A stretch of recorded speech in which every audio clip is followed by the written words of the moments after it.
নমস্কাৰ চাবলৈ আৰম্ভ কৰিছে আসাম মিনহাজ ইউটিউব চেনেল। আজি 10 ছেপ্টেম্বৰ। এই মুহূৰ্তত দিব লৈছো কেইবাটাও গুৰুত্বপূৰ্ণ খবৰ আৰু এনে ধৰণৰ খবৰ নিতৌ চাই থাকিবলৈ চেনেলটো সাবস্ক্ৰাইব কৰি ভিডিঅ'টোত এটা লাইক কৰি দিব লৈছো ৰাতিপুৱাৰ প্ৰথমটো খবৰ।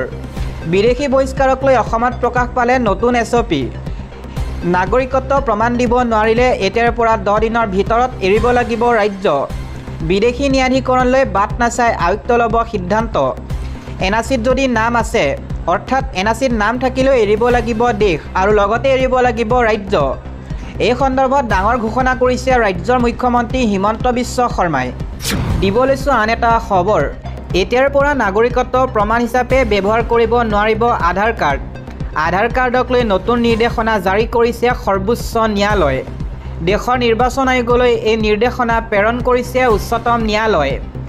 এছআইআৰৰ ক্ষেত্ৰত কেৱল 12 নং নথি হিচাপেহে ব্যৱহাৰ কৰিব পাৰিব আধাৰ কাৰ্ড। কোটি কোটি আধাৰ কাৰ্ডৰ ব্যৱহাৰকাৰীলৈ এই মুহূৰ্তত দিব লৈছো এটা ডাঙৰ খবৰ। ভোটাৰ তালিকাৰ পৰা কৰ্তন হ'ব পাৰে সন্দেহযুক্ত লাখ লাখ লোকৰ নাম। দেশজুৰি এছআইআৰ বলবৎক লৈ নিৰ্বাচন আয়োগৰ গ্ৰীণ ছিগনেল। 10 তাৰিখে প্ৰতিখন ৰাজ্যৰ নিৰ্বাচন আয়োগৰে অনুষ্ঠিত হ'ব ৰুদ্ধদ্বাৰ বৈঠক। 10 ছেপ্টেম্বৰত দিল্লী চূড়ান্ত বৈঠকত লোৱা হ'ব সিদ্ধান্ত। পুনৰবাৰ নাগৰিকত্বৰ প্ৰমাণ দিব লাগিব দেশৰ নাগৰিকে। 2024 পূৰ্বে নতুন সিদ্ধান্তত উপনীত হোৱাৰ সম্ভাৱনা। বিহাৰৰ পাছত এছআইআৰক লৈ ল'ব পাৰে দ্বিতীয়টো বৃহৎ সিদ্ধান্ত। ভোটকেন্দ্ৰৰ সঠিক সংখ্যাৰ ৰিপৰ্ট দিব লাগিব নিৰ্বাচন আয়োগক। 30 ছেপ্টেম্বৰত অন্ত পৰিব বিহাৰৰ এছআইআৰ প্ৰক্ৰিয়া। ইয়াৰ পাছতে সমগ্ৰ দেশজুৰি বলবৎ হ'ব পাৰে এছআইআৰ। দিব লৈছো আন এটা খবৰ। হিমন্ত বিশ্ব শৰ্মাৰ পৰা টকালৈ 6 জনগোষ্ঠীৰ একাংশ নেতাই টকালৈ আন্দোলন কৰিলে জনজাতিকৰণ নাপাব। এই মন্তব্য কৰিছে ৰাজ্য দলৰ সভাপতি তথা বিধায়ক অখিল গগৈয়ে। হিমন্ত বিশ্ব শৰ্মাৰ পৰা টকালৈ একাংশ 6 জনগোষ্ঠীৰ নেতাই 6 জনগোষ্ঠীক অপমান বিধায়ক অখিল গগৈ। 6 জনগোষ্ঠীৰ একাংশ নেতাৰ বিৰুদ্ধে এই বিস্ফোৰক অভিযোগ উত্থাপন কৰিছিল অখিল গগৈয়ে। চৰকাৰৰ পৰা টকালৈ চৰকাৰৰ বিৰুদ্ধে আন্দোলন কৰে। টকালৈ আন্দোলন কৰিলে নাপাব জনজাতিকৰণ। বিজেপিৰ পৰা চান্দা লোৱা বাদ দিয়ক। যদি 6 জনগোষ্ঠী জনজাতিকৰণ লাগে মিতিৰালি এৰক। অখিল গগৈৰ মন্তব্যক এইদৰে তীব্ৰ কটাক্ষ 6 জনগোষ্ঠী সংগঠনৰ। লগতে এই সন্দৰ্ভত প্ৰতিক্ৰিয়া প্ৰকাশ কৰিছে মন্ত্ৰী পীযুষ হাজৰিকায়ো। তেওঁ মন্তব্য কৰি কৈছে যে কোনো দল সংগঠনক লৈ অপমানজনক কথা কোৱাটো উচিত নহয়। ৰাজনৈতিক স্বাৰ্থৰ বাবে অপমান নকৰিব দল সংগঠনক। আমি সৰু মানুহ, আমাক বেয়াকৈ কওক, কিন্তু দল সংগঠনক বেয়াকৈ নক'ব। এইদৰে মন্তব্য কৰিছে মন্ত্ৰী পীযুষ হাজৰিকাই। অখিল গগৈয়ে নিজেই আন্দোলনৰ সময়ত টকা লৈছিল নেকি? মোৰ সন্দেহ আছে অখিল গগৈক লৈ। দিব লৈছো ৰাজ্যৰ মহিলাৰ বাবে এটা সুখবৰ। মাজত মাত্ৰ আৰু এটা সপ্তাহ লাখ লাখ মহিলাৰ একাউণ্টত সোমাব চৰকাৰৰ ধন। ঘৰতে বহি অৰুণোদয় আঁচনিত কেনেকৈ নাম ভৰাব জানিবলৈ চাওক আমাৰ এই প্ৰতিবেদন। আপুনি পূৰ্বতে পাই থকা অৰুণোদয় হঠাৎ বন্ধ হৈ গৈছে নেকি? অৰুণোদয় তালিকাৰ পৰা আপোনাৰ নাম কৰ্তন হৈছে নেকি? তালিকাৰ পৰা নাম কৰ্তন হোৱা প্ৰতিগৰাকী মহিলাই লাভ কৰিব অৰুণোদয় আঁচনি। DC অফিচলৈ নোযোৱাকৈ আপুনি লাভ কৰিব অৰুণোদয় আঁচনিৰ ধন। ইয়াৰ বাবে প্ৰপত্ৰ পূৰণ কৰি পোনপটীয়াকৈ পঠিয়াব লাগিব ASLRMলৈ। ৰাজ্যৰ প্ৰতিগৰাকী জীৱিকা সখীয়ে লাভ কৰিব অৰুণোদয় আঁচনি। ইয়াৰ বাবে যাব নালাগে কোনো DC অফিচলৈ। পোনপটীয়াকৈ লাভ কৰিব এই অৰুণোদয় আঁচনিৰ টকা। 1250 টকা প্ৰতিগৰাকী মহিলাই পাই থাকিব। গেছ কিনিলে আৰু লাভ কৰিব 250 টকাকৈ ৰাজসাহায্য। পঞ্চায়ত কাৰ্যালয়ৰ পৰা সংগ্ৰহ কৰিব লাগিব অৰুণোদয়ৰ প্ৰপত্ৰ। অসমত নতুনকৈ 35 লাখ মহিলাই লাভ কৰিব অৰুণোদয় আঁচনি। লগতে 17 ছেপ্টেম্বৰৰ পৰা আৰু 35 লাখ মহিলাই পাব অৰুণোদয় আঁচনি। মুখ্যমন্ত্ৰী হিমন্ত বিশ্ব শৰ্মাই এই সন্দৰ্ভত কৰিলে ডাঙৰ ঘোষণা। দিব লৈছো আন এটা গুৰুত্বপূৰ্ণ খবৰ। শিৱসাগৰৰ বিধায়ক অখিল গগৈ হৈছে খাই পাত ফলা বিধায়ক। অখিল গগৈ খিলঞ্জীয়া মানুহৰ আপোন নহয়, বংগীয় মূলৰ মানুহৰহে বুকুৰ আপোন অখিল গগৈ। মৰাণ মতকে বহু সহায় কৰিছে অখিল গগৈক, কিন্তু অখিল গগৈ সেইবোৰ পাহৰি গ'ল। অখিল গগৈয়ে ক্ষমা নুখুজিলে তিনিচুকীয়া ডিব্ৰুগড়ত প্ৰৱেশ কৰিব নোৱাৰিব। অখিল গগৈক এনেদৰে সকিয়নি প্ৰদান কৰিছে সদৌ অসম মটক যুৱ ছাত্ৰ সন্মিলনে।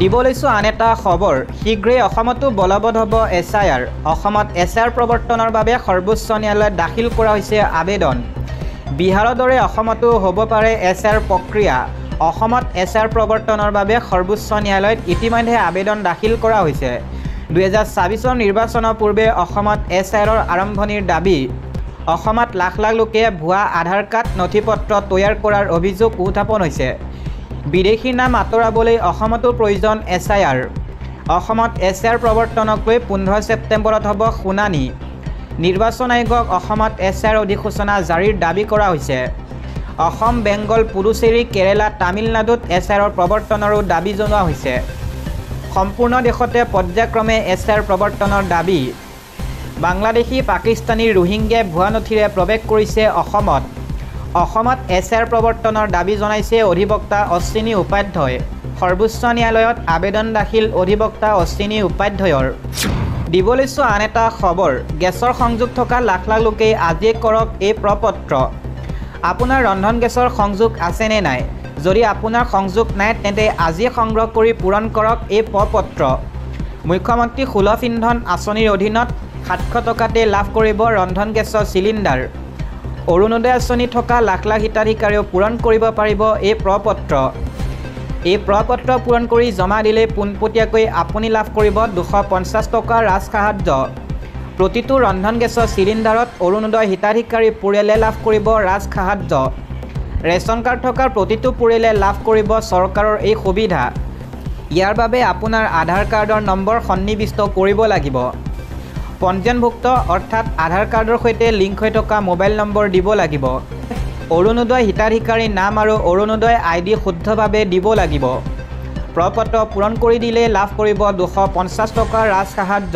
পলম নকৰি আজিয়ে সংগ্ৰহ কৰক এই প্ৰপত্ৰ দিব লৈছোঁ আন এটা খবৰ অসমৰ পৰা বিতৰণ কৰা হ'ল 18জনকৈ বাংলাদেশী অনুপ্ৰৱেশকাৰী এই কথা সদৰি কৰিলে ৰাজ্যৰ মুখ্যমন্ত্ৰী হিমন্ত বিশ্ব শৰ্মাই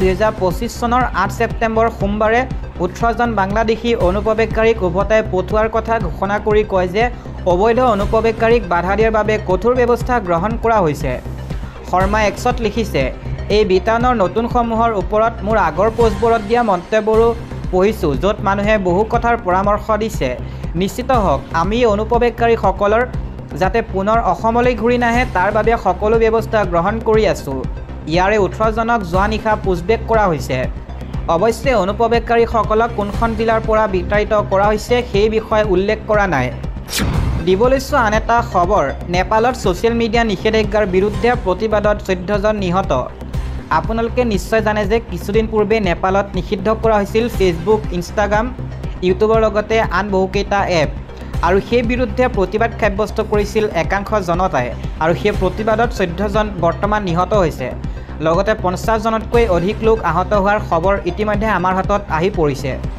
নেপালৰ ৰাজধানী কাঠমাণ্ডুত ছ'চিয়েল মিডিয়া প্লেটফৰ্মৰ ওপৰত চৰকাৰৰ নিষেধাজ্ঞাৰ বিৰুদ্ধে সোমবাৰে হোৱা প্ৰতিবাদ হিংসাত্মক হৈ পৰাৰ ফলত কমেও 14জন নিহত আৰু 50জনতকৈ অধিক আহত হয় কাঠমাণ্ডু পোষ্টৰ প্ৰতিবেদন অনুসৰি জেনজেডৰ নেতৃত্বৰ হাজাৰ হাজাৰ লোকে সংসদ ভৱনত হঠাৎ প্ৰৱেশৰ চেষ্টা কৰাত আৰক্ষীয়ে কন্দুৱা গেছ পানীৰ কামান ৰবৰৰ গুলী আৰু গোলা বাৰুদ ব্যৱহাৰ কৰে নেশ্যনেল ট্ৰমা চেণ্টাৰ ডা দীপেন্দ্ৰ পাণ্ডেৰ মতে 10জন প্ৰতিবাদকাৰী মূৰ আৰু বুকুত গুলীৰ আঘাতৰ ফলত সংকটজনক অৱস্থাত আছে আহতসকলৰ ভিতৰত 2জন সাংবাদিকো আছে উল্লেখযোগ্য যে যোগাযোগ আৰু তথ্য প্ৰযুক্তি মন্ত্ৰালয়ত পঞ্জীয়ন নকৰাৰ বাবে বৃহস্পতিবাৰে নেপাল চৰকাৰে ফেচবুক এক্স আৰু ইউটিউবকে ধৰি 26টাকৈ ছ'চিয়েল মিডিয়া প্লেটফৰ্ম নিষিদ্ধ কৰে এই নিষেধাজ্ঞা আগষ্ট মাহৰ উচ্চতম ন্যায়ালয়ৰ নিৰ্দেশৰ পিছত আহিছিল যিয়ে অবাঞ্ছিত বিষয়বস্তু নিৰীক্ষণৰ বাবে পঞ্জীয়ন বাধ্যতামূলক কৰিছিল স্কুল কলেজৰ ইউনিফৰ্ম পিন্ধা ছাত্ৰ ছাত্ৰীৰে